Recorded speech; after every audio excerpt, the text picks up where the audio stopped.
Kita diperlihatkan seorang pria yang sedang mencari wanita hilang bernama Aoi. Tidak diketahui pasti pria ini siapa, tapi yang jelas ia mampir di suatu kios dan bertanya kepada wanita misterius. Lalu pria itu pun dipersilahkan masuk dan ia disuguhkan dengan semangkuk mie bakso yang masih hangat. Setelah makan, ia pun berkeliling di dalam tempat itu sambil memanggil nama wanita yang ia cari-cari. Namun sialnya, secara tiba-tiba kaki pria itu langsung ditebas oleh pemilik kos sampai-sampai kakinya terlepas.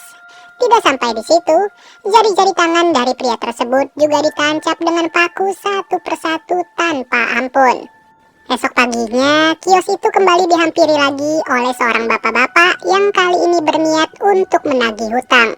Ternyata, suami dari wanita yang bernama Bus memiliki hutang yang cukup banyak dan belum dibayar sampai sekarang. Ya, dari sini ini bisa dibilang bahwa kondisi ekonomi keluarga mereka tidaklah begitu baik. Saking sulitnya, anak perempuan dari Bus yang bernama Buah sudahlah bosan untuk memakan sayur setiap harinya. Alhasil, satu-satunya hal yang bisa dilakukan oleh Bus adalah berkeliling berjualan mie dan juga bakso. Naasnya, baru saja keluar dari komplek, ia malah harus berhadapan dengan kericuhan pelajar. Di titik inilah, ia pun diselamatkan oleh seorang pria yang membawanya kabur menghindari kejaran massa. Selama kericuhan terjadi, mereka berdua pun hanya bisa menunggu di dalam gang sambil menahan rasa deg-degan. Beberapa saat setelahnya, Bus kembali keluar dari gang untuk melihat kondisi gerobaknya yang tertinggal begitu saja. Gak ingin berlama-lama, ia langsung berjalan pulang dengan muka suntuk karena tidak berhasil membawa sepeser uang sedikit pun. Akan tetapi ketika ia baru sampai, Bus tidak sengaja memergoki anaknya yang sedang bermain di luar rumah. Hal itu pun membuatnya emosi sampai-sampai ia harus memukul anaknya sendiri pada waktu itu. Ketika hari telah berganti menjadi malam, ia menyesal atas perbuatannya dan ia meminta maaf kepada Buah. Ya, wajar aja sih. Mau gimana pun, Bus adalah seorang ibu yang memiliki kasih sayang sepanjang masa. Hanya saja, situasi berubah ketika Buah melihat tetesan darah yang keluar dari dalam gerobak. Ternyata, di dalam gerobak itu terdapat jasad salah satu pelajar yang menjadi korban kericuhan. Luar biasanya, daging pelajar itu malah langsung dibilas dan dicuci sampai bersih lalu digiling setelahnya. Entah pemikiran apa yang ada di otaknya Bus, ia berani mengolah daging manusia sebagai bahan baku. Di sisi lain, pria yang menyelamatkan Bus saat kericuhan terus mencari temannya yang hilang dan tidak diketahui keberadaannya. Sudah jelas, temannya yang hilang itu adalah orang yang berada di dalam gerobak mie milik Bus dan sudah digiling dagingnya. Dalam keadaan seperti ini, ibu dari temannya pun terus resah berhari-hari tanpa mengetahui bahwa anaknya sudah dijadikan daging olahan. Saat esok harinya, Bus menyadari kalau pria yang ia sekap di tempat ini sedang mencoba untuk melarikan diri. Akan tetapi, usaha si korban tidaklah berhasil sama sekali dan ia pun dibawa lagi ke ruangan bawah tanah. Seketika itu juga, Bus yang sudah terlanjur emosi langsung membumbui mulut pria itu dengan berbagai campuran rempah-rempah. Ditambah lagi, ia juga bersiap untuk menggantung tubuh si korban agar tidak bisa lagi melarikan diri. Masih di ruangan yang sama, Bus kembali mengolah daging pelajar yang terlihat berceceran dan belum habis sampai sekarang. Tentunya, sebagian daging sudah harus ia persiapkan untuk berjualan pada hari ini. Dengan stok daging sebanyak itu, ia mulai bercerita kepada Buah akan rencananya untuk membuka kedai mie bakso di rumah ini. Ia menganggap bahwa ide itu adalah rencana yang bagus demi membangun ekonomi keluarga mereka. Benar saja, baru hari pertama buka, kedai mie baksonya Bus sudah ramai didatangi oleh pengunjung. Secara lahap, para konsumen menikmati racikan mie buatan Bus tanpa mereka ketahui apa yang sedang dimakan dan juga dikunyah. Baik itu dari olahan daging cincangnya, gilingan bakso, maupun rebusan kuah, Bus mengemasnya dengan rapi dan tidak dicurigai sama sekali. Gak lama dari itu, datang seorang pembeli lagi yang ternyata pria tersebut adalah orang yang menolong Bus saat kericuhan. Awalnya sih, ia memang berniat untuk makan, tapi malah keterusan sampai-sampai ia membantu Bus untuk berjualan. Dimulai dari melayani pembeli, mencuci peralatan, dan juga membeli sayur mayur, bujangan bernama Atapon itu terlihat naksir dengan seorang Bus. Singkat cerita, bapak-bapak penagih hutang tiba-tiba kembali datang sambil membawa kedua anak buahnya. Sudah pasti tujuan mereka datang ke sini adalah untuk menagih hutang suaminya yang masih juga belum dibayar lunas.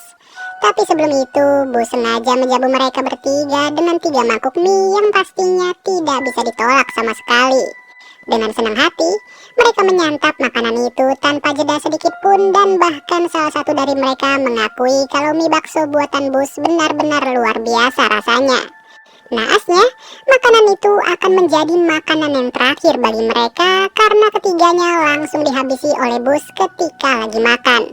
Gua pas nonton film ini cuma bisa megangin leher sambil ngerasa ngilu sendiri. Siapa sangka, bos kepikiran untuk membantai para tamunya tanpa ampun sama sekali. Setelah puas, segala bekas-bekas darah yang berceceran pun mulai dibersihkan dengan perlahan pada saat itu. Hebatnya, ia juga memanfaatkan daging dari 3 orang yang sudah kenyang untuk dijadikan stok bahan baku ke depannya. Kalau kayak gini sih, selama menjalankan usaha, bos hanya mengeluarkan sedikit modal untuk membeli bahan baku.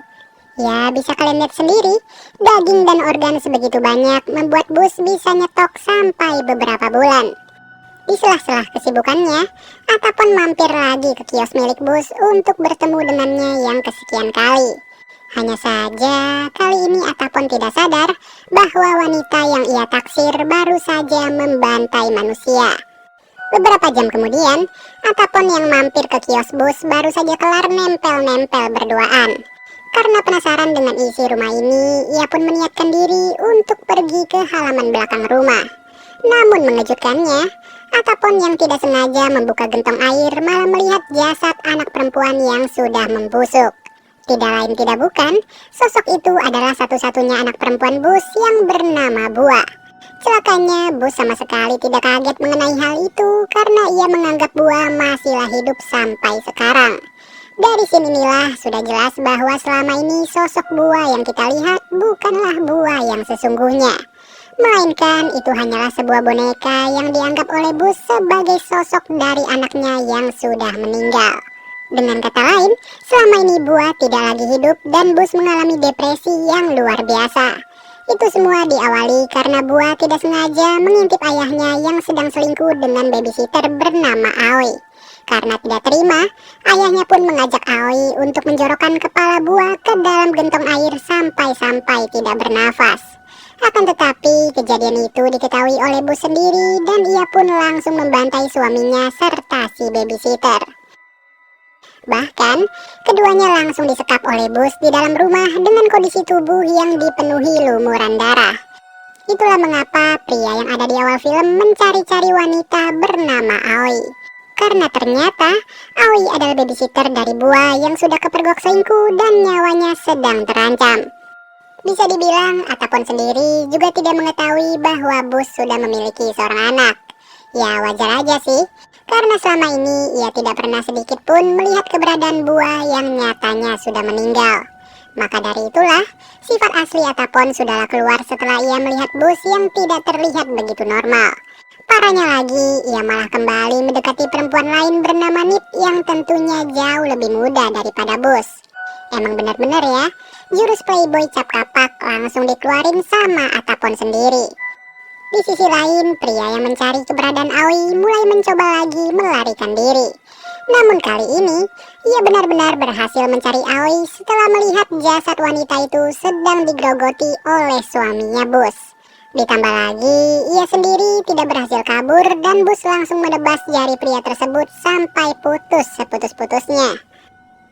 Esok harinya, bos sengaja menghampiri rumah Nit untuk mengajaknya bermain ke kios miliknya. Tanpa ragu, Nit langsung menerima tawaran itu dan ia menganggap bos adalah seorang wanita yang sangat ramah. Akan tetapi, tanggapan Nit salah besar ketika ia tidak sadar kalau bos sedang meracik segelas obat tidur.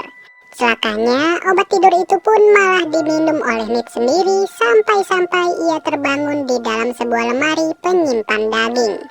Di saat yang bersamaan, Atapon mendatangi rumahnya Nit yang dimana ia diberitahu kalau Nit sedang berada di rumahnya bos. Gawatnya, tidak ada satupun orang yang mengetahui kondisi Nit dalam keadaan terdesak seperti itu. Sampai suatu ketika Atapon sudah tiba di kiosnya Bus sambil gerasak-gerusuk memanggil namanya. Tapi ia tidak melihat keberadaan Nit sama sekali karena Bus berkata kalau Nit sudahlah pergi. Lalu, Bus pun turun ke ruangan bawah tanah untuk membunuh Nit sebelum disadari oleh Atapon. Anehnya, Nit sudah tidak lagi berada di lemari, melainkan ia secara diam-diam sedang berusaha kabur menghindari kejaran Bus. Gua kira mah Nit berhasil gitu ya melarikan diri, tapi nyatanya salah satu kaki Nit malah tersayat oleh pisau milik Bus. Ya, ujung-ujungnya ia pun langsung dibawa lagi ke ruang bawah tanah untuk dicucuk menggunakan paku. Beruntungnya ketika satu paku sudah tertancap, Atapon berhasil menyadari keberadaan Nit yang udah pasrah sepasrah-pasrahnya. Alhasil, ia pun secara tidak langsung membuat Bus semakin sakit hati, serta hal itu juga menambah beban depresi dari Bus sendiri.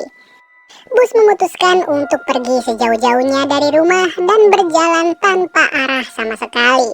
Kelihatan betul batinnya udah terluka bertubi-tubi sampai dirinya nggak tahu lagi mau ngapain.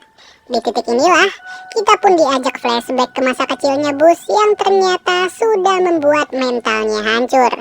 Yang dimana ayahnya sendiri tega untuk menjual Bus kepada pria tertentu demi mendapatkan penghasilan untuk berjudi. Ditambah lagi, ia juga menjadi saksi bisu ketika ibunya membuka kedai mie bakso dengan bahan baku daging manusia. Dengan kata lain, cara ini sudah menjadi perbuatan turun-menurun yang mulai diterapkan oleh Bus baru-baru ini. Kemudian, kita kembali diperlihatkan kondisi Bus yang udah depresi berat sambil terbayang-bayang masa kecilnya. Pada momen ini sebenarnya ia sudah mau ditolong oleh Atapon, namun karena rasa percaya dari Bus udah dihancurkan, jadinya ia pun nekat melompat dari jembatan. Yang menjadi masalahnya, polisi sama sekali tidak berhasil melacak jejak Bus yang sekarang ini tidak diketahui kondisinya. Tapi hanya ada segelintir orang yang mengetahui keberadaan Bus pada saat ini, yaitu kita sebagai penonton yang melihatnya keluar dari dalam sungai. Kalau boleh jujur ya, film ini berhasil bikin gua mual pas lagi nonton dan juga bikin skrip.